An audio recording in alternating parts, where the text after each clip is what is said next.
जीवन की दिनचर्या पहली चीज, अब चेहरे की चमक की बात हो जाए, पहली बात है आपकी दिनचर्या परफेक्ट होनी चाहिए जी। और उसमें भी सबसे बड़ी बात है, रात बनी है सोने के लिए, क्योंकि प्रभु अंधेरा कर देते हैं कि अब लाइटें बंद जी। अब सो जाओ, और दिन बना है जागने के लिए।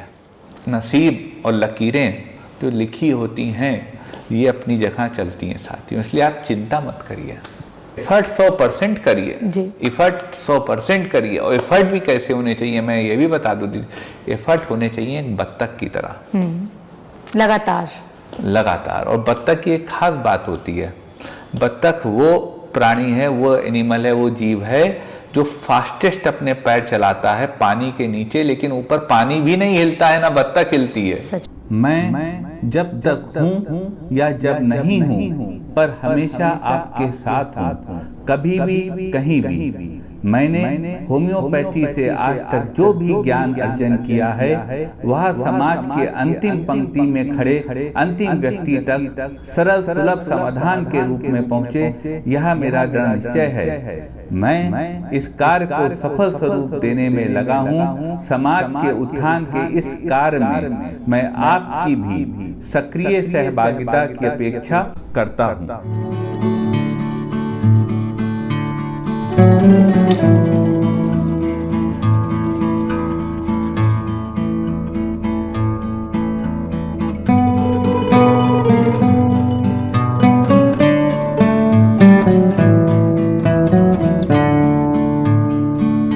Hello everyone, this is motivational Mamta, और आज का दिन मेरे लिए और मोटिवेशनल ममता फैमिली के लिए बहुत ज्यादा इंपॉर्टेंट है, क्योंकि आज हम बात करने जा रहे हैं एक ऐसी शख्सियत से जो कि सिर्फ लखनऊ में ही नहीं, इंडिया में ही नहीं, पूरे वर्ल्ड में वेल नोन है। कैसे आपने लोगों का विश्वास जीता, जैसे आपने बताया कि ऐसे लोग जो कि एकदम लास्ट स्टेज पे थे वो भी आए और उनको भी फायदा मिला।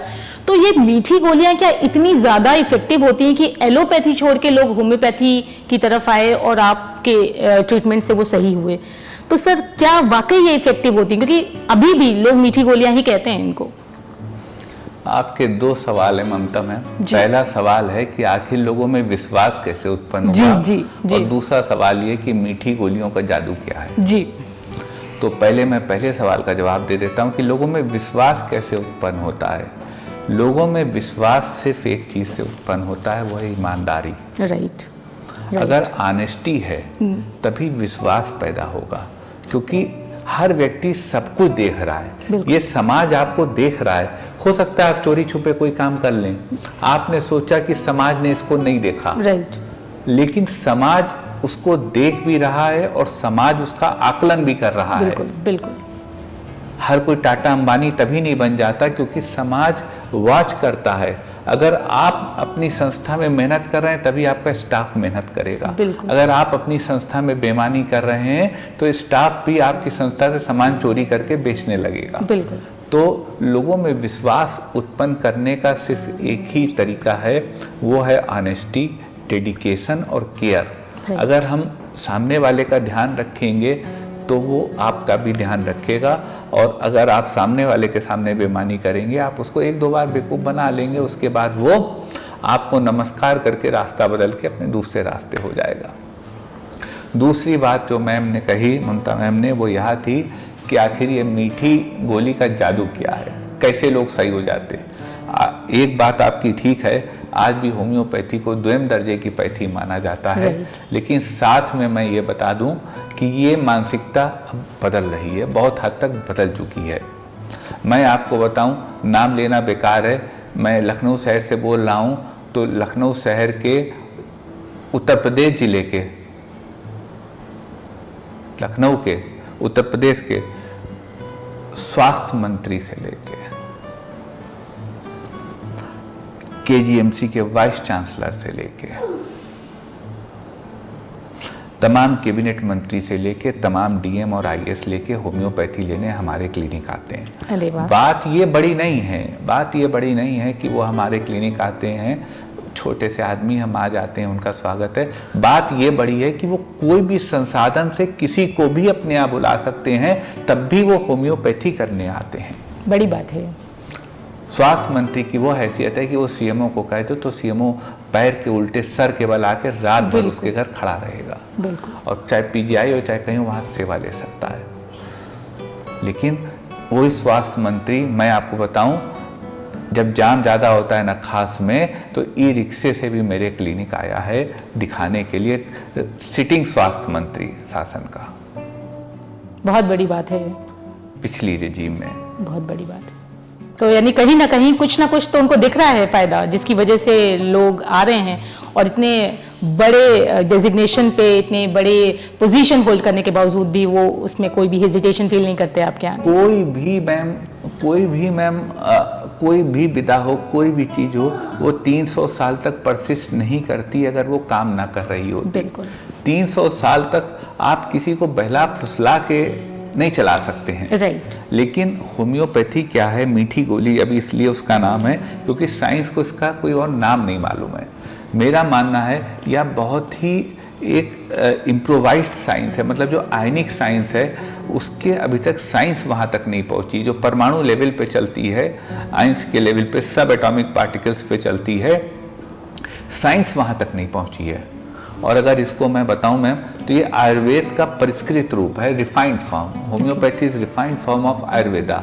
वही लाइकोपोडियम हम पूरा अर्क मरीज को देते हैं 1 सीसी भर के, और वही लाइकोपोडियम हम 3 गोली में छोटी सी दे देते हैं, और वो 3 गोली जो लाइकोपोडियम की वो गहरा काम करती हैं बजाय उस अर्क के। तो आयुर्वेद का ही एक परिष्कृत रूप होम्योपैथी है। इसको मीठी गोली कहना गलत है, लेकिन अगर मीठे शब्द का इस्तेमाल हुआ भी जा रहा है तो क्या बुराई है? बिल्कुल अच्छी बात। बिल्कुल, बगैर मुंह कड़वा किए आप अपने आप को ठीक कर रहे हैं। नहीं तो ऐसा हम मानते हैं कि हमें बहुत ही खराब टेस्ट वाली दवाइयाँ खानी ही पड़ेंगी अगर हमें स्वस्थ रहना है। तो बहुत अच्छी बात सर आपने बताई। सर अब अगर आप थोड़ा सा मुझे और टाइम दें, क्योंकि मुझे पता है आप बहुत बिजी हैं, और इसके लिए मैं आपको थैंक यू बोलूँगी कि आपने इतना टाइम मेरे लिए निकाला है, मोटिवेशनल ममता फैमिली के लिए निकाला है। तो सर मैं आपसे कुछ जो डे टू डे लाइफ में हमारी जो प्रॉब्लम्स होती हैं, मैं उसके बारे में बात करना चाहूँगी। तो सबसे पहली चीज़ मुझे आपसे सीक्रेट जानना है कि कैसे हमारी स्किन इतनी ज़्यादा ग्लोइंग हो सकती है। आपकी सर इतनी ज़्यादा ग्लोइंग स्किन है, और हम लोग जो वर्किंग विमेन हैं या फिर जो होम मेकर्स हैं, हम लोग क्या करें इसलिए कि हमारी स्किन अच्छी सी हो जाए? क्योंकि सब लोग अफोर्ड नहीं कर सकते बड़े बड़े पार्लर्स में जाना और बहुत महंगे महंगे ट्रीटमेंट्स लेना। तो सर किस तरीके की चीज़ें हो सकती हैं जो हमें हेल्पफुल इसमें हो सकती हैं कि हमारी स्किन अच्छी हो जाए? सबसे पहले मैं इस बात से शुरू करूंगा अफोर्ड करने वाले से। जी। आजकल महंगाई का दौर है। जी जी जी। आजकल महंगाई का दौर है। 5,000 रुपए की बड़ी कंपनी की ऐश्वर्या राय के होंठों को देखकर सीरम हर आदमी नहीं खरीद सकता। Right, you are right. 5,000 रुपए की सीरम नहीं खरीद सकता, और खरीदनी भी नहीं चाहिए। बिल्कुल सही। पैसा होना एक बात है, पैसे की उपयोगिता एक दूसरी बात। बिल्कुल सर। पैसा है आपके पास ज्यादा तो आप किसी अच्छे काम में डोनेट कर सकते हैं। अगर करते भी हैं तो और ज्यादा कर सकते हैं, बजाय वो 5,000 रुपए का हीरोइन को जो है होठों को देख के लाल कपड़े में जो एड आते हैं वो देख के वो सामान खरीद लेना। फिलहाल आपकी सर, लेकिन वो हमें इन्फ्लुएंस कर लेते हैं सर। वो इन्फ्लुएंस इसलिए कर लेते हैं क्योंकि आपके पास दूसरा विकल्प नहीं है। आज मैं मोटिवेशनल ममता मैम के चैनल के माध्यम से आपको उसका विकल्प दे रहा हूँ। Thank you sir. और उसका विकल्प ये है कि जीवन की दिनचर्या, पहली चीज, अब चेहरे की चमक की बात हो जाए, पहली बात है आपकी दिनचर्या परफेक्ट होनी चाहिए जी। और उसमें भी सबसे बड़ी बात है, रात बनी है सोने के लिए, क्योंकि प्रभु अंधेरा कर देते हैं कि अब लाइटें बंद, अब सो जाओ, और दिन बना है जागने के लिए। आजकल क्या हो रहा है, रात के 2 तक, रात के 12 बजे 11 बजे तक, 12 बजे तक बना है घर के काम करने के लिए, 11 बजे रात का बना है खाना खाने के लिए, 12 बजे तक बना है किचन समेटने के लिए, और फिर 12 से 2 बचा है मोबाइल देखने के लिए। बिल्कुल सही कह रहे हैं आप, बिल्कुल सही कह रहे हैं। यानी कि ब्रह्म मुहूर्त के करीब तक आप आ गए, जब जाग रहे हैं, और जब आया 3:30 बजे ब्रह्म मुहूर्त 4 बजे, तो आप गए सो, और फिर सुबह उठे आप 8-9 बजे, जिस दिन आपकी छुट्टी है, छुट्टी नहीं तो मजबूरी उठे और दिन भर जो है झूमते रहे। तो अगर दिनचर्या को अच्छा रखना है, ये पहली बात है, डेली रूटीन आपका ठीक होना चाहिए, बॉडी क्लॉक जो सर्केडियन रिदम है बॉडी की वो ठीक होनी चाहिए, कुदरत ने जो बनाई है वही होनी चाहिए। दूसरी बात, आज का जो आपाधापी का दौर है, हम पानी पीना भूल गए, बॉडी को मॉइस्चराइज करना भूल गए। अगर आपकी स्किन मॉइस्चराइज नहीं है तो स्किन चमकेगी कैसे?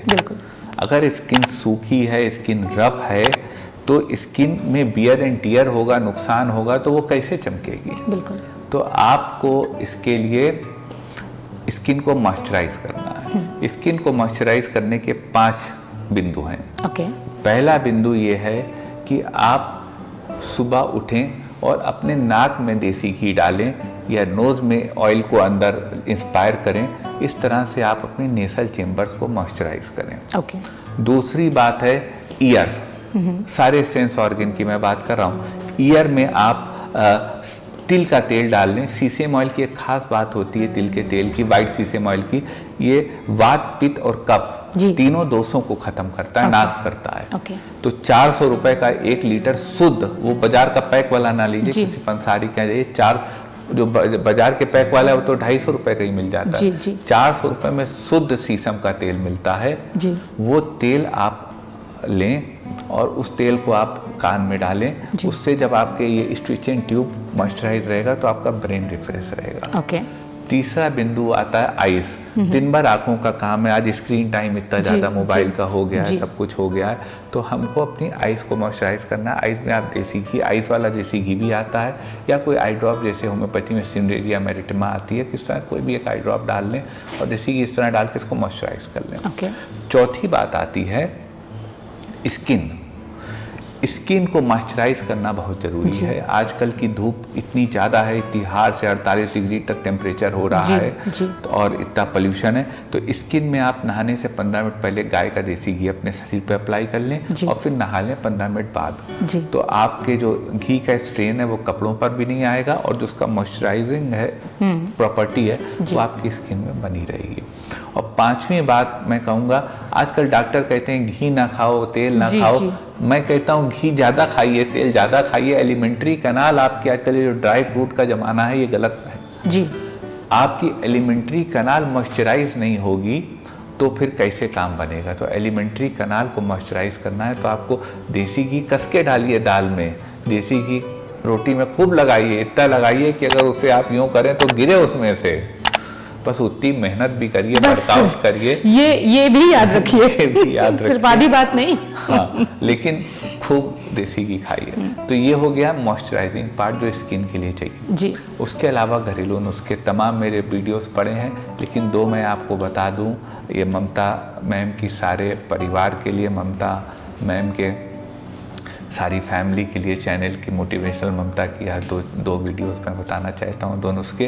पहला है कि आप 2 चम्मच योगर्ट यानी दही अपनी हथेली पे लीजिए, उसमें 4 बूंद शहद, 6 बूंद डाल लीजिए, उसको थोड़ा सा मिक्स कर लीजिए, मिक्स करके चेहरे पे लगा लीजिए, 15 मिनट लगा रहने दीजिए और फिर चेहरा धो लीजिए।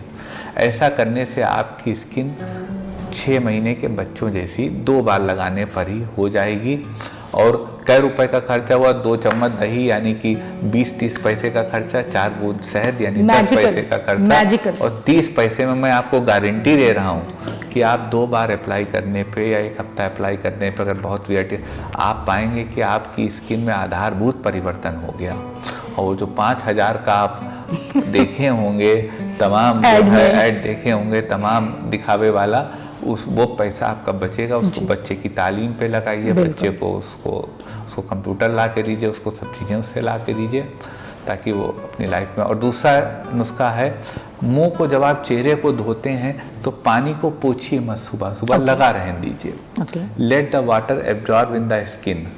इस नुस्खे से आपके चेहरे पे सूर्य जैसी चमक आ जाएगी, सन जैसा ग्लो आ जाएगा। बहुत अच्छा सर, अब मुझे समझ आ रहा है कि आपकी ग्लोइंग स्किन का क्या सीक्रेट है। और लेकिन एक बात तो आप सबको याद रखना पड़ेगा कि कुछ पाना है तो कुछ तो करना पड़ेगा। अब सर ने जो बताया है उसको सिर्फ जानकर ही खुश ना रहिए, उसको इम्प्लीमेंट भी करिए। तो जब आप अपनी डे टू डे लाइफ में उसको इम्प्लीमेंट करेंगे ना, तो उसको उसका फर्क, उसके जो पॉजिटिव इफेक्ट हैं वो आपको अपनी स्किन पे दिखेंगे। और जब आपकी स्किन पे वो फर्क दिखेंगे तो आप अच्छा फील करेंगे, और अच्छा फील करेंगे तो पॉजिटिव रहेंगे। देखिए सारी चीजें एक दूसरे से कनेक्टेड हैं। सर, मेरा दूसरा सवाल आपसे ये है कि आजकल हम लोग ये नॉनवेज लोग ये बहुत कहने लगे, इवन कई मेरे फ्रेंड्स ने भी मुझे नॉनवेज बोला कि नॉनवेज खाओ, क्योंकि नॉनवेज खाने से हम ज़्यादा अंदर से स्ट्रांग बनते हैं, जबकि हमारे घर में प्याज लहसुन भी नहीं बनता। तो सर, क्या स्वस्थ रहने के लिए या डिजीज से लड़ने के लिए हमें नॉनवेज खाना ही चाहिए? क्या कुछ और वेजिटेरियंस के लिए भी कुछ ऐसी चीज़ें हैं जो कि हम खाएं और हम अपने आप को एकदम हेल्दी रख पाएं, एक ताकतवर फील कर पाएं अंदर से? हिंदुस्तान के सबसे जाने माने पहलवान जी दारा सिंह जी वेजिटेरियन थे। अच्छा। वो व्यक्ति जो रेसलिंग में कहाँ तक का क्या पहुंचा। जी।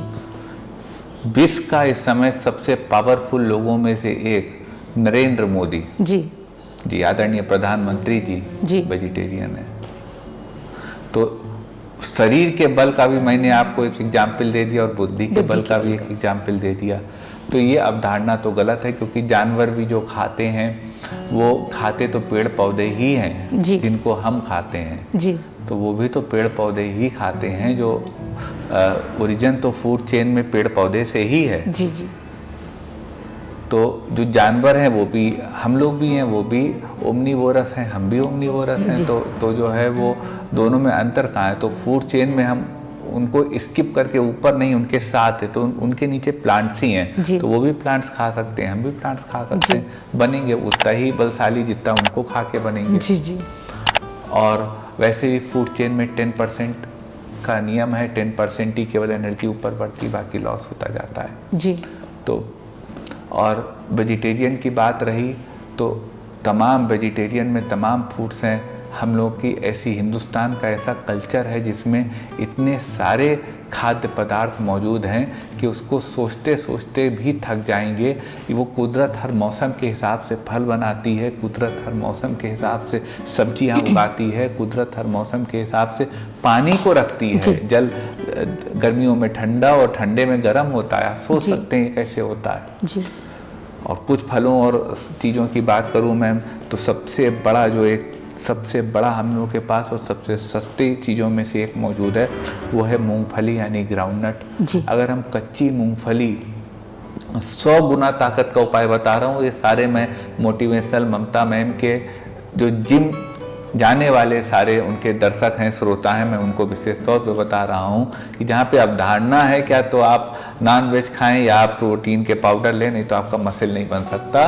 उनके लिए मैं एक नुस्खा बता रहा हूँ। आप केवल जो है रात में ग्राउंडनट के सीड्स को भिगो दीजिए और सुबह उसको बनाना के साथ शेक बना लीजिए, उसमें 4-6 बूंद शहद डाल दीजिए।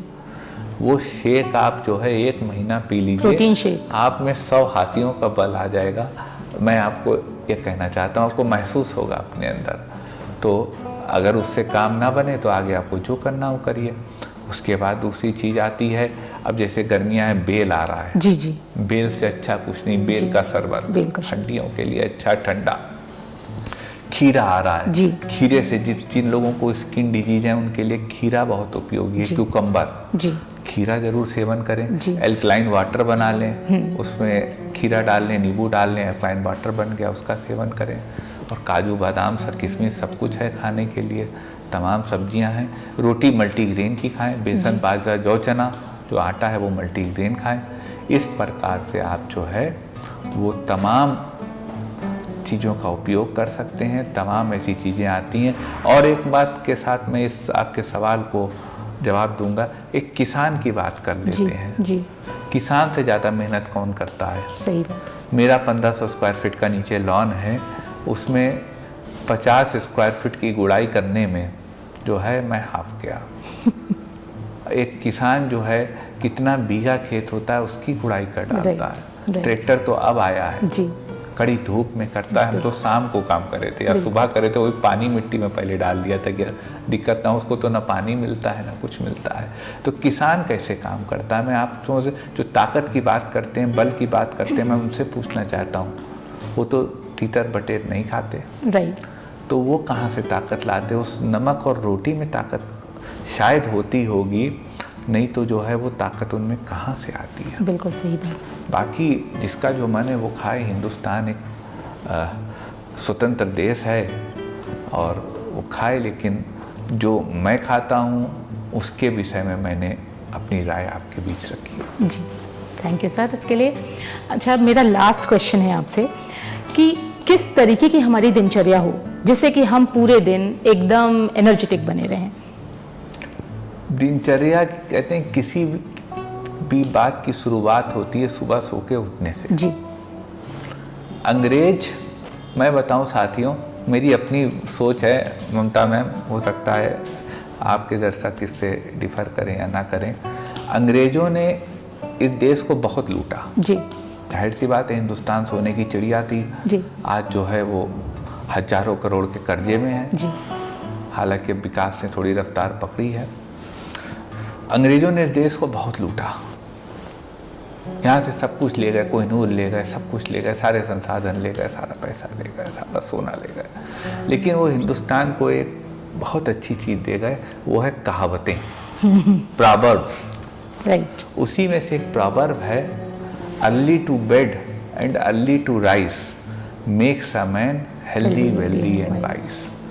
चाहे आप ब्रह्म मुहूर्त की बात कर लें शास्त्रों की, चाहे आप, मैंने कहा हिंदी में ही बोल रहा हूँ तो कुछ अंग्रेजी के शब्द भी कोट कर दूँ, चाहे तो आपके खुद दर्शक थोड़ा हिंदी में भी सुविधा पा रहे हो तो थोड़ी बहुत उर्दू भी मैंने जोड़ दी इसीलिए कि सबके काम आए। तो सुबह जल्दी उठने से दिनचर्या की शुरुआत, सुबह उठें, सबसे पहले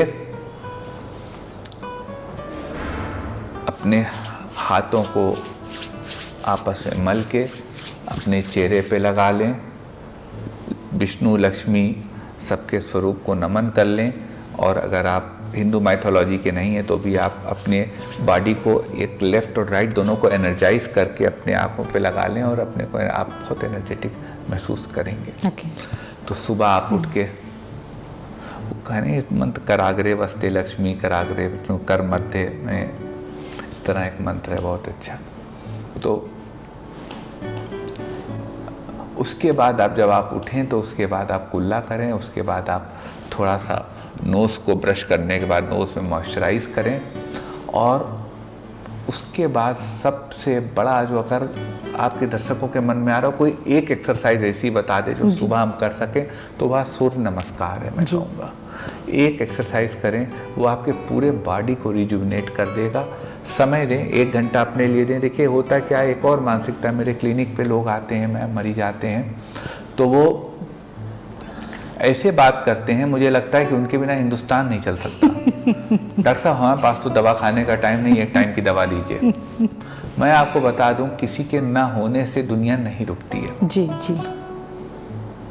हम लोग के पूर्वज रहे होंगे, आज वो हमारे साथ नहीं है, तो क्या हम जिंदा नहीं है? सच बात है। और हम जब इस दुनिया में नहीं रहेंगे, क्या हमारे बच्चे सर्वाइव नहीं करेंगे?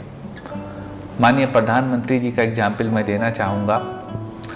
जब नोटबंदी उन्होंने करी थी, नोटबंदी के अगले दिन एक देश में हाहाकार मचा था कि लोगों का पैसा, बड़े बड़े IAS और बड़े बड़े जो है DM और बड़े बड़े लोग जो पूरा भर के अलमारियाँ और पूरे जो है डेकें भर के नोट रखे थे, उनमें हाहाकार मच गया था।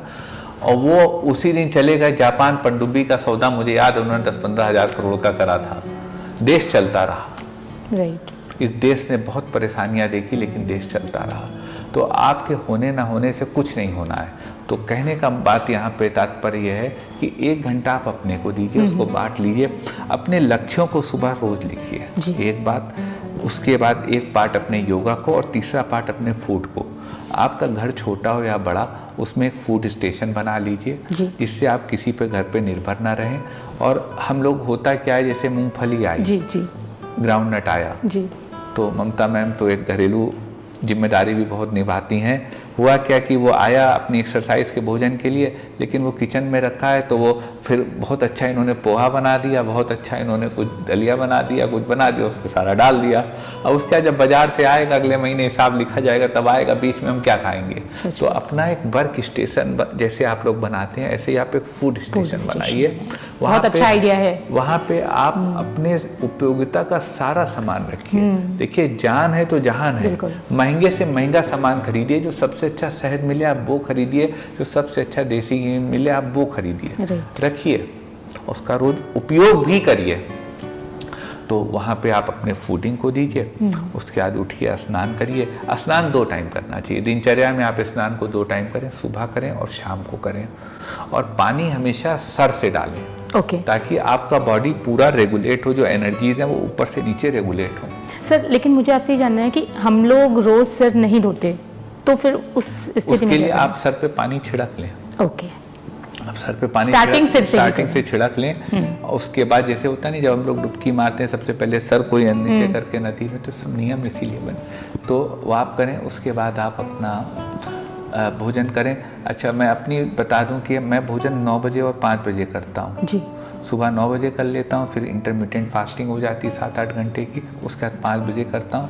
उसके बाद कोशिश करता हूँ कुछ ना खाऊं, भूख लगती थोड़ा बहुत फल रात में खा लेता हूँ। तो सर बीच में आप 9 से 5 के बीच में कुछ भी नहीं खाते? 9 से 5 में कुछ नहीं होता। 9 बजे हमारा भोजन हो जाता है, 9 साढ़े 9 बजे। उसके बाद फिर हम अपना मरीजों से बात करने के लिए बढ़ जाते हैं। और फिर 5:30 सवा 5 बजे खाना खा के क्लिनिक जाते हैं। क्लिनिक से आते हैं 10 साढ़े 10 बजे। उसके बाद फिर कुछ नहीं, सो जाते हैं। तो सुबह उठना होता है। बहुत ही अच्छा है। तो लेकिन सर हम लोग ये जो बीच में जंक फूड खाते रहते हैं, बीच में हमें इतनी आदत होती है, आज के यंगस्टर्स जो हैं वो तो 9 बजे तो बेचारे वो सोकर उठते हैं। यहीं से तो सारी कहानी गड़बड़ होती है। इसलिए तो हमने बताया कि 2 बजे रात जब स्क्रीन टाइम रहेगा तो कैसे 9 बजे नहीं उठेंगे। और इसमें एक इम्पॉर्टेंट बात यह है कि आप भोजन की बात आती है, सुबह भोजन की बात आ जाती है। भोजन जो है वो चबा के करना बहुत जरूरी चीज़ है। मैं दिनचर्या में, क्योंकि ये चीज़ें लाइफस्टाइल कह लीजिए, दिनचर्या कह लीजिए, हम लोग क्या है आज के मशीनी युग में खाने के साथ निगल रहे हैं। भोजन जो खाना खा रहे हैं उसको जो है बस निगल रहे हैं जल्दी जल्दी। साथ में टीवी भी चल रहा, फोन भी चल रहा, बॉस ने टारगेट भी भेज दिया कि आज ये टारगेट, आज इतनी पॉलिसी करके लानी है, और खाना भी चल रहा है। अब जब आपसे कह दिया कि आज 10 पॉलिसी करनी है वरना यू आर फाइड, तो आप खाना क्या खाएंगे और आप काम क्या, ध्यान ही नहीं रहेगा। आप पानी से गुटक लेंगे जस्ट टू सर्वाइव और निकल जाएंगे। तो आपको भोजन आराम से करना। मैंने फिर कहा कि नसीब ऊपर वाला लिखता है, कोई किसी का नसीब नहीं बदलता। दुनिया के 10 सबसे बड़े अमीर में से 8 जो है हाई स्कूल फेल हैं। तो स्कूल से निकाले गए लोग हैं जी।